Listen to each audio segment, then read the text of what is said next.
ഒന്നുമില്ല. ഒന്നുകൂടി ചോദിച്ചാലും ഒന്നുമില്ല എന്ന് പറഞ്ഞല്ലേ.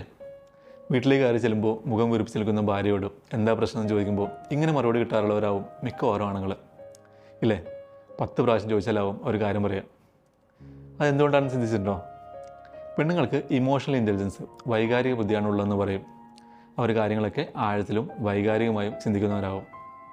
അപ്പോൾ അവർക്ക് എന്തെങ്കിലും പ്രശ്നം വരുമ്പോൾ, അവർക്ക് ഇഷ്ടമില്ലാത്ത സംഭവിക്കുമ്പോൾ അവർ വിചാരിക്കുന്നത് എൻ്റെ ഭർത്താവ് അല്ലെങ്കിൽ എൻ്റെ പാർട്ട്ണർ ശരിക്കും എന്നെ സ്നേഹിക്കുന്നുണ്ടെങ്കിൽ അവർക്കതൊക്കെ അറിയാം, ഞാൻ പറയേണ്ട ആവശ്യമൊന്നുമില്ല എന്നാവും. അപ്പോൾ പെണ്ണുങ്ങളെ, നിങ്ങളോടാണ്. ആണുങ്ങൾക്ക് മനസ്സ് വായിക്കാനുള്ള കഴിവൊന്നും ദൈവം നൽകിയിട്ടില്ല. നിങ്ങൾക്ക് പറയാനുള്ളത് തുറന്ന് പറയുക. ഫലപ്രദമായ ആശയവിനിമയമാണ് പല പ്രശ്നങ്ങളും ഒഴിവാക്കാനുള്ള ഒരേ ഒരു മാർഗ്ഗം. നിങ്ങൾക്ക് എന്തോ പറയാനുണ്ടെന്ന് നിങ്ങളുടെ മുഖം പറയുകയും ഒന്നുമില്ല എന്ന് ചോദിക്കുമ്പോൾ പറയുകയും ചെയ്യുന്നത് ഒരുതരം ഫ്രസ്ട്രേഷനാണ് ആണുങ്ങളുടെ മനസ്സിലുണ്ടാക്കുക. അത് നിങ്ങളുടെ മനസ്സുകൾ തമ്മിലുള്ള അകലം കൂട്ടുകയാണ് ചെയ്യുക. അപ്പോൾ പറഞ്ഞ പോലെ ഇനി എന്താ പ്രശ്നം എന്ന് ചോദിച്ചാൽ ഇതാണ് പ്രശ്നമെന്ന് തുറന്ന് പറയുക. മൂടി കെട്ടി നിൽക്കുന്നതിനേക്കാൾ നല്ലതല്ലേ പെയ്തൊഴിഞ്ഞ് തെളിയുന്നത്.